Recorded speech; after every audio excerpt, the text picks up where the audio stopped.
ফাঁকে সন্ধ্যাবেলা কেউ খাবেন না, সন্ধ্যাবেলায় কেউ শোবেন না। সন্ধ্যাবেলায় কেউ যদি খায় আর সন্ধ্যাবেলায় কেউ শুই, তবে তার রাক্ষসের খাওয়া হয়। আর সন্ধ্যাবেলায় স্বামী স্ত্রীর মিলন হলে তাতে রাক্ষস ছেলের জন্ম হয়। আপনার প্রশ্ন করবেন তত্ত্বের দ্বারা বোঝাতে হবে, আমি শাস্ত্র প্রমাণ দিয়ে দেব। সন্ধ্যাবেলায় কোনো বাচ্চা ছেলে খেতে চাইলে আপনারা দেবেন না। কি বলবেন? একটু পরে খাবি, এখন নয়। স্বামী যদি খেতে চায় দেবেন না, কেউ যদি খেতে চায় সন্ধ্যাবেলায় দেবেন না। কেন? সন্ধ্যাবেলায় খেলে রাক্ষসের খাওয়া হয়, আর সন্ধ্যাবেলায় শুলে স্বামী স্ত্রীর মিলন হলে তাতে রাক্ষস সন্তানের জন্ম হয়। এই জন্য কীর্তন শুনতে আসা, কিছু জেনে যাওয়া, যেগুলো সংসারে করছি যাতে ভুল করে না বসে। আমরা ঠিক ঠিক কথাগুলো জানবার জন্য এলাম। এই জন্য মন দিয়ে শুনবেন।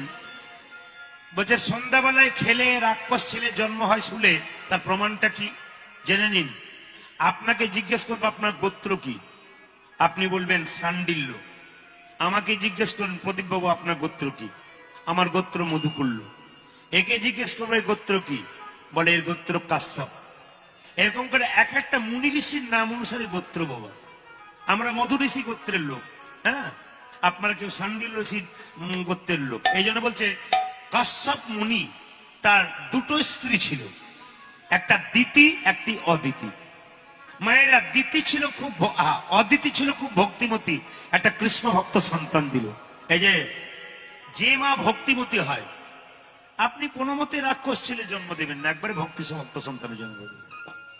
এবার অনেকে প্রশ্ন করলো আমি জন্ম দিয়ে দিলাম, তারপর আমি ভক্তি শুরু করলাম, আমার ছেলের কিছু হবে না? হবে। আপনার চলা যেমন হবে, আপনার বলা যেমন হবে, আপনার বাচ্চার চলা বলা সেরকমই হবে। এই জন্য আপনার চলাটা ভালো হওয়া চাই, আপনার বলাটা ভালো হওয়া চাই। আপনি মা হয়েছেন, আপনার চলা আপনার বাচ্চা দেখবে। আপনি বলছেন কেমন, আপনার বাচ্চা দেখবে। আপনার দেখা কেমন, সেটা বাচ্চা দেখবে। এই জন্য পণ্ডিত বলেছেন মাটি যদি হয় খাঁটি, তবে সোনার ফসল ফলে। মাটি মাটি মাটি মাটি মাটি মাটি মাটি ভালো হলে ফসল ভালো হয়। মাটি যদি ভালো হয় আমাদের, সেখানেও ফসল ভালো। এই জন্য ফসলগুলোকে ভালো করার জন্য কীর্তন শুনতে আসতে হয়। আর এই জন্য তো আমি খুব খুশি যে আপনারা দুপুর বেলায় নিজেদের ঘুম ত্যাগ করে কি সুন্দর গোটা প্যান্ডেলকে পরিপূর্ণ করে দিয়েছেন। যেটা দুদিন ধরে হয়নি সেটা আপনারা দেখিয়ে দিলেন যে প্যান্ডেল পরিপূর্ণ হয়ে গেল। মানুষের আগ্রহ থাকে কিছু শুনবার জন্য। এই জন্য কশ্যপ মুনি দুটো স্ত্রী মায়েরা, অদিতি ছিল ভক্তিমতী, কৃষ্ণ ভক্ত সন্তান দিল, দিতি ছিল আধুনিকা। কশ্যপ মুনি ধ্যান করছে, এই দিকে তাকাবেন। কশ্যপ মুনি ধ্যান করছে, আর তার সামনে দিতি কি করছে? চুরি বাজাচ্ছে। কি বাজাচ্ছে মা? জোরে বলুন।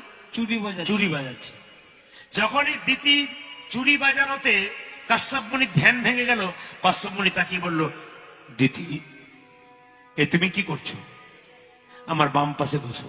মায়েরা, স্বামী যখন ভগবানকে ভজনা করবে, তার ডান দিকে আপনি বসবেন না, তার বাম দিকে বসবেন।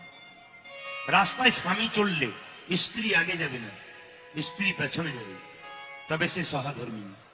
তার অনেকগুলো শাস্ত্রের প্রমাণ আছে। যেমন দেখবেন রামচন্দ্র যখন সীতাকে হারিয়ে খুব কাঁদছিল, তখন বাবা ভোলানাথ কৈলাস পর্বতে কাঁদছে। তো সীতা জিজ্ঞেস করছে, আহা, তো দুর্গা জিজ্ঞেস করছে, প্রভু কাঁদছো কেন? বলে আমার প্রভু রামচন্দ্র সীতা হারিয়ে রাস্তায় কেঁদে কেঁদে বেড়াচ্ছে। আমার প্রভু যদি কেঁদে কেঁদে বেড়ায়, আমি ভক্ত হয়ে কিন্তু চুপ করে থাকতে পারি?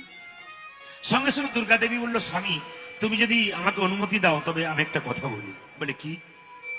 আমি সীতার রূপ ধারণ করে তার পাশে গিয়ে দাঁড়াবো, আমি তার দুঃখটাকে দূর করবো, যদি তুমি আমাকে অনুমতি দাও। বাবা ভোলানাথ বলল, যদি তুমি পারো তবে যাও। এবার লক্ষ্য করুন, যখন সীতা দেবীর রূপ ধারণ করে মা দুর্গা গেলেন, তখন রামচন্দ্র একটা জিনিস লক্ষ্য করলেন, যে সীতার মতো রূপ ধারণ করে মা দুর্গা যাচ্ছে, কিন্তু রামচন্দ্রের কাছে ধরা পড়লো এক জায়গাতেই, রাম যাচ্ছে পেছনে আর দুর্গা দেবী সীতার রূপ ধারণ করে যাচ্ছে আগে। এখানেই প্রথম তার সন্দেহ হয়ে গেল যে আমার সীতা দেবী কোনোদিন আমার আগে যায়নি। এ নিশ্চয়ই কোনো মায়াময়ী, কোনো ছলনাময়ী, নইলে সীতা কোনোদিন আমার পেছন থেকে আগেই যায়নি। আর এখনকার যুগে মেয়েরা দেখবেন রাস্তায় যায়, হ্যাঁ, ছোট্ট ভ্যানিটি ব্যাগটা কাঁধে করে, আর স্বামীকে বাচ্চাটাকে কোলে তুলে দেয়। স্ত্রী আগে আগে যায় টাকা খরচ করতে করতে, আর স্বামী পেছনে বাচ্চা কোলে নিয়ে যায়। এটা এখনকার যুগের কথা বলছে। সঙ্গে সঙ্গে রামচন্দ্র, সঙ্গে সঙ্গে রামচন্দ্র চিৎকার করে বলল, মা। চমকে উঠল, কে? দুর্গা। মা, এ কি? তুমি আমার চিনতে পেরেছো? হ্যাঁ, আমি তো আমি সীতা। না, তুমি ভুল বলছো। তুমি জগৎ জননী মা। যাকে আমি মা বলে রেখেছি তাকে স্ত্রী বলে গ্রহণ করবো কি করে? দুর্গা দেবী কেঁদে কেঁদে বলল, প্রভু, আমি যখন এই যুগে তোমার কোনো কাজে সাহায্য রাখতে পারলাম না, আশীর্বাদ করো আমাকে যে তোমার লীলাতে আমি সাহায্য করব কখন? প্রভু রামচন্দ্র বলল, এই যুগে তো হলো না, আগামী দাপরে আমি যখন কৃষ্ণ হব, রাধার সঙ্গে লীলা করব, তখন যোগমায়া দুর্গা তুমি রাধা গোবিন্দের মিলনে সহায়কারী হবে। এই জন্যে বাবা, স্বামী রাস্তা দিয়ে গেলে আপনি যদি ভক্তিমতী হন, তবে স্ত্রী কোনোদিন তার আগে যাবে না, সব সময় পেছনে যাবে। তবে আপনি শিক্ষিতা হন, স্বামী কম শিক্ষিত হোক, তবে মান আপনাকে বজায় করতে হবে, তবে সংসার ঠিক থাকবে, নইলে সংসার টলমল টলমল করবে। এই জন্য কীর্তন শুনতে আসতে হয়, নিয়ম জেনে যেতে হয়, সংসার সুন্দর হবে না কে বলেছে আপনাকে? এই জন্য যেই না কাশ্যপ মুনি বলো, দিদি আমার বাম দিকে বসো। না, বসবো না। তবে কি চাও তুমি? বিছানায় চলো। ঠিক, এটা সন্ধ্যাবেলা মন্দিরে দাও, ভগবানের ভজন হচ্ছে। মসজিদে যাও, আল্লাহর নামাজ হচ্ছে। চার্চ গির্জাতে যাও, ভগবানের নাম হচ্ছে। 6টা বেজে 24 মিনিট আর 6টা বাজতে 24 মিনিট, মাইরা এই 6টা বেজে 24, 6টা বাজতে 24 মিনিট, এই 48 মিনিট আপনার ভগবানের নামে সময় দিন। না পারলে 5 মিনিট দিন। যেমন মুসলমানরা যখন নামাজ পড়ে বাবা, রাস্তায় যেতে যেতে সাইকেলে ওইখানেই নামাজ পড়ে নেয়। কেন বলুন তো? নাম আজ, নামাজ এখনই, নিঃশ্বাসে বিশ্বাস নাই, কখন চলে যেতে পারে। এজন্য রাবণ কাল কাল করে স্বর্গে সিঁড়ি বানতে পারে নাই। ওই জন্য আজ করব, এখনই করব, কাল নয়। যদি কালকার বেঁচে না থাকি, তাহলে যাবার পথটা আমার কি হবে? ভালো হবে না। এখনই করব, সিদ্ধান্ত নিতে হবে, অনড় সিদ্ধান্ত। তবে আপনি জীবন যুদ্ধে জয়ী হবে। সময়ের দাম দিতে হবে বাবা। ওই জন্য কাশ্যপ মুনি দুটো জিনিসকে সাক্ষী রেখে ধ্যান করেছিল। বাবা, আপনারা যারা কীর্তন শুনতে এসছেন, সন্ধ্যাবেলায় ভগবানের ভজন করবেন, দুটো জিনিসকে সাক্ষী রেখে, একটা তুলসী মঞ্চ, একটা প্রদীপ। যখন আপনি ভগবানের নাম করবেন না মায়েরা, যখন ভগবানের নাম করবেন, তখন তুলসী মঞ্চ আর প্রদীপ দুটোকে একসঙ্গে রাখবেন। কেন রাখবেন? আসলে তুলসী মঞ্চ এবং প্রদীপ এরা সাক্ষী দেবে আপনি ভগবানের নাম করেছিলেন। কেউ জানুক আর না জানুক, একজন জানবে, কে? তুলসী মঞ্চ এবং প্রদীপ, এরা সাক্ষী দেবে তুমি ভগবানের নাম করেছিলে। এইদিকে জায়গা নিয়ে নয়, আস্তে। মায়েরা লক্ষ্য করুন, কাশ্যপ মুনিকে জোর করে দিতি বলল, বিছানায় চলো। ও মায়েরা, কাশ্যপ মুনিকে দিদি বলল, ও গো গোবিন্দ, সাক্ষী রইল আমার তুলসী মঞ্চ, তুলসী মঞ্চ, সাক্ষী রইল প্রদীপ।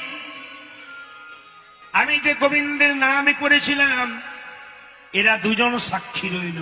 মায়েরা, এই জন্য সন্ধ্যাবেলায় ভগবানের ভজন করবেন, দুটো জিনিসকে সাক্ষী রাখবেন। কি কি? একটা তুলসী মঞ্চ, একটা প্রদীপ।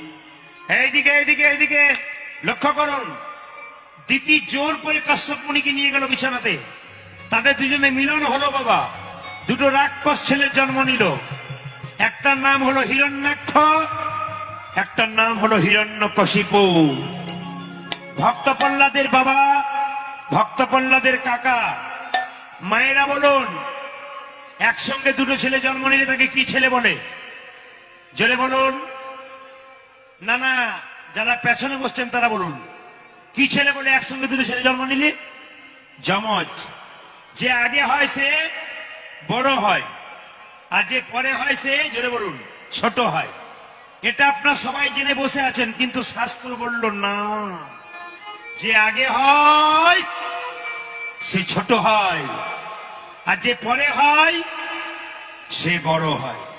কি করে বুঝবেন? এদিকে করিমপুরের বাজারে গেলেন, একটা থলে নিয়ে, দুটো কুমড়ো কেনার দরকার আছে।